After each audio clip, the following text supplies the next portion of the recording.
Start. A very good morning to the professor and all my class members. I am Kunal Bhalerao with my team Sagar, Kiran and Kaushik. Today we are going to give a detailed review of our course called Industrial IoT on Google Cloud. Let's move towards the presentation.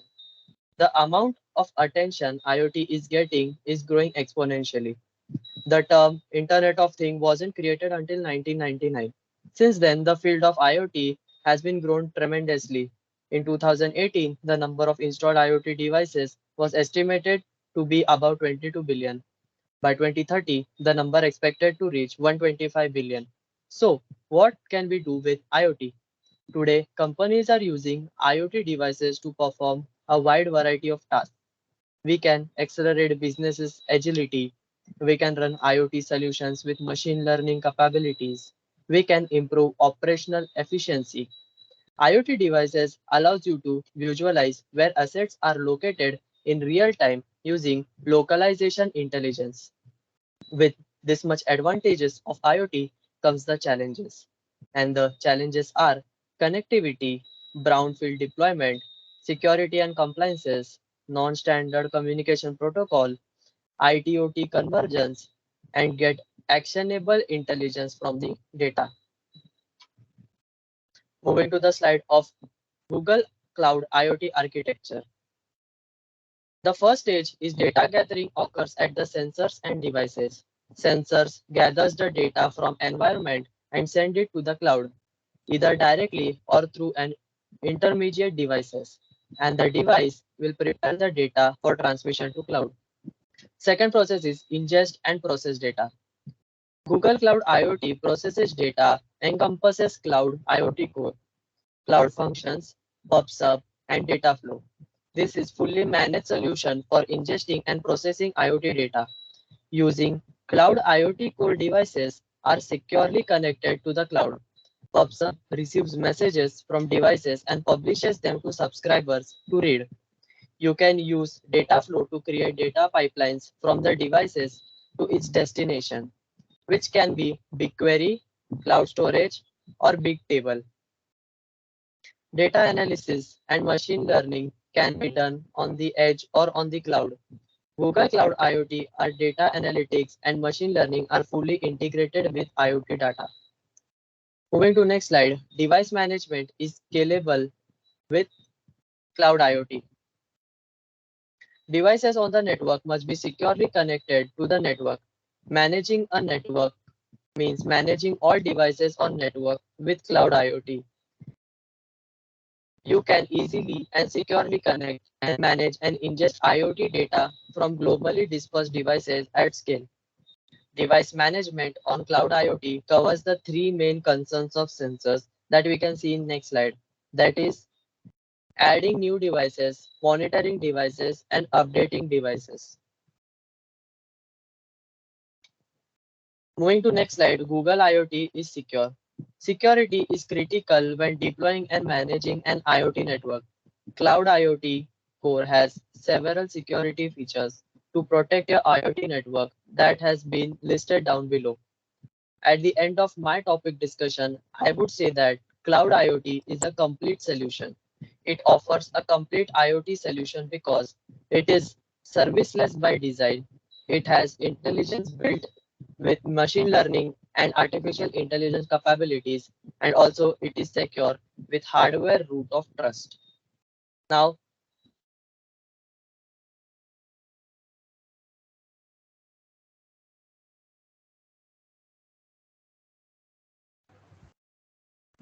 Next slide, please. So my name is Sagar, and today I am talking about MQTT and HTTP protocols. So next slide. When connecting devices to Google Cloud, you will need to specify which communication protocol your device will use. The choices are two, MQTT and HTTP or both. So first one is MQTT. MQTT is industry standard IoT protocol, that is message queue telemetry transport. It is a publish subscribe messaging protocol. The publish subscribe model is event driven. Messages are pushed to clients that are subscribed to the topic. The broker is the hub of communication. Clients publish messages to the broker, and the broker pushes messages out to the subscribers. Message includes the topic in the message, which is used for routing informations by the broker. This means that subscriber do not need to know the publisher because all communication is done through messages. Must be an open TCP connection to the broker. If the connection is broken, the broker can hold messages for later transmission.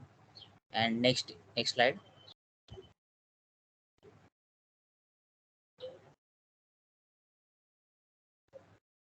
So second one is HTTP. HTTP is a connectionless protocol. With the HTTP bridge, devices do not maintain a connection to the cloud. Instead, they send requests and receive responses. In like connectionless communications, client requests are sent without having to first check that the recipient is available.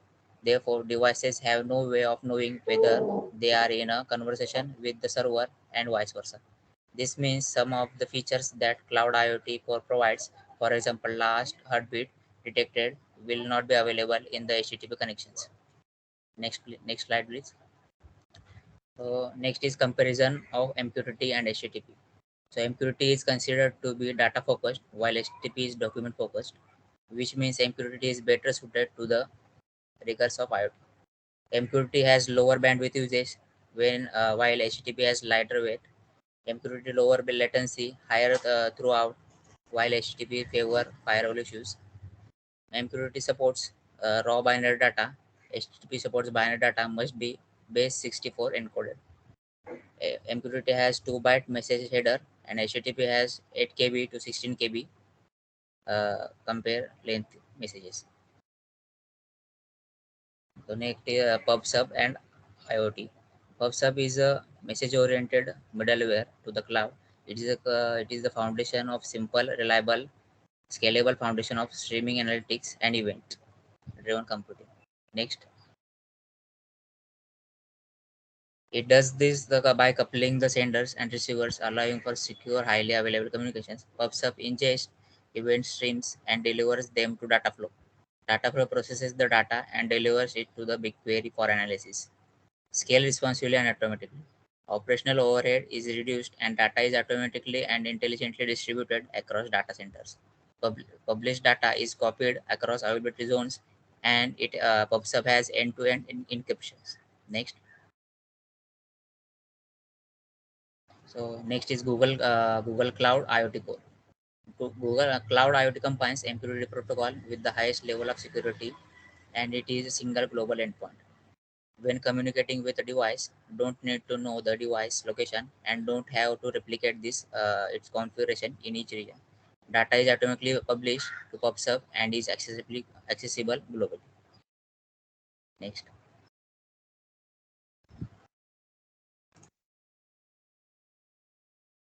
Now we are going, myself Kiran Joshi, and I'm going to teach you about protocol bridges. So there is a two types of protocol bridges. First is MQTT bridge and second is HTTP bridge. As Sagar has explained, already has explained about MQTT and HTTP. So the first and major difference is MQTT the connection is maintained where the HTTP connections are connectionless. In MQTT, full duplex TCP connections are used, where the in HTTP bridges half duplex TCP connections are used, and there are so many differences. And in the last device hardware time is retained in MQTT bridges, where in HTTP bridges no device hardware beats the data. Now there are various kinds of Google Cloud Storage terms. First one is projects.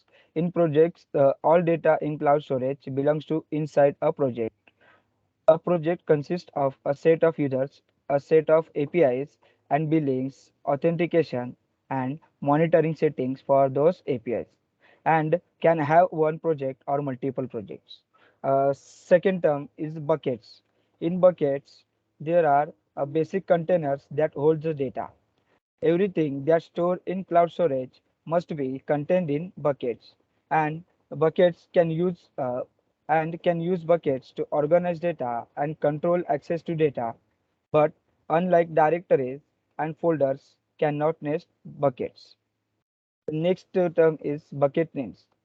In bucket names have more restrictions than object names and must be globally unique. And bucket names can be used with a CNAME redirect, which means they need to conform to DNS naming convention, which means data naming server. Now, next term is bucket labels. Bucket labels are key value metadata pairs that allow you to group your buckets along with other Google Cloud resources and can apply multiple labels to each bucket with a maximum of 64 labels per bucket. And the last one is objects. Objects are the individual pieces of data that store in cloud storage. There is no limit on the number of objects that can create in bucket. Objects data is typically a file that you want to store in cloud storage. And the last is object metadata is a collection of name value pairs that describes various objects qualities. Now, now there is a various kinds of storage classes available. In cloud storage, create a bucket to store data.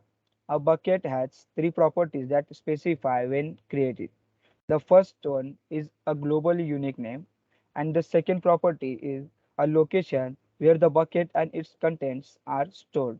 And the last one is a default storage class for objects added to the bucket.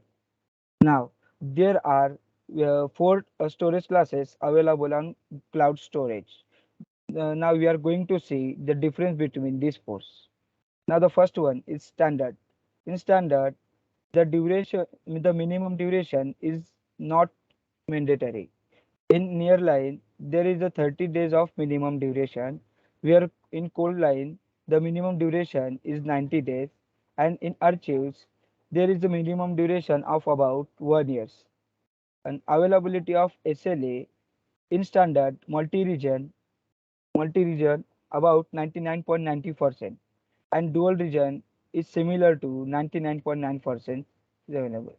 In nearline, it increases to 99.9%, where in cold line it is similar as near line, and in archive there is no availability of SLA.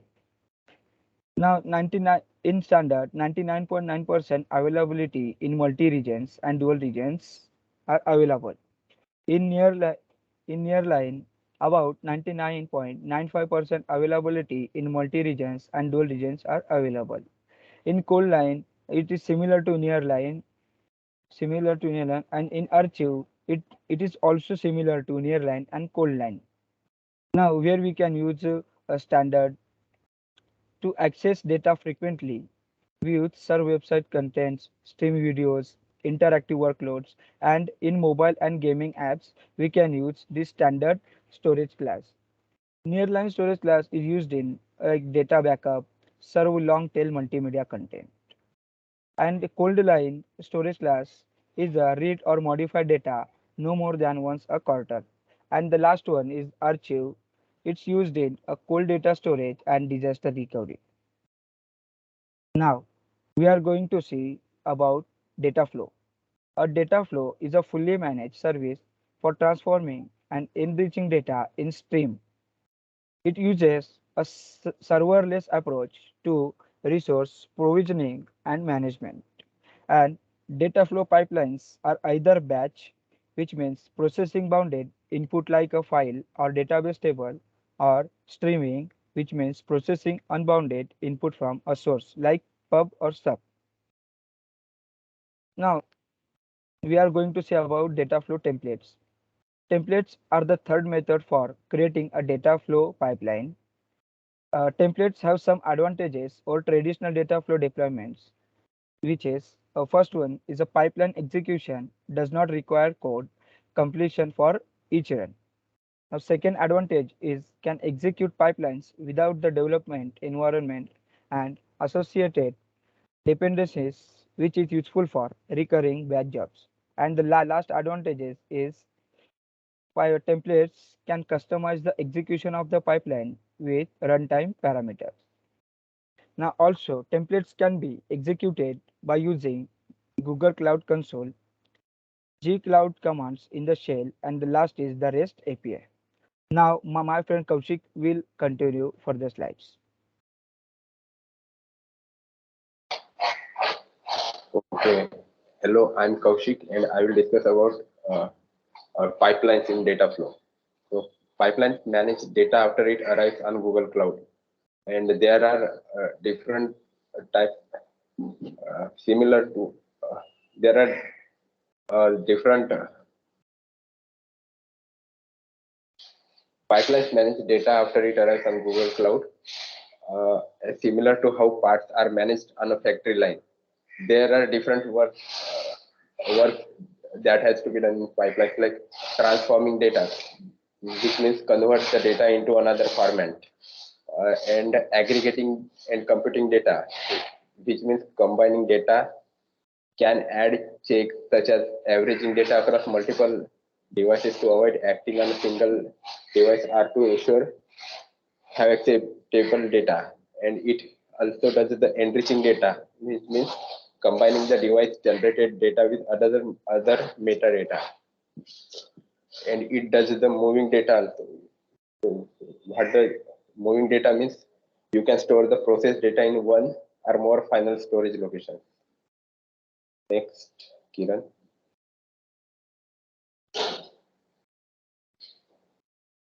BigQuery's overview. So BigQuery is a fully managed serverless data warehouse that enables scalable analysis of petabytes of data.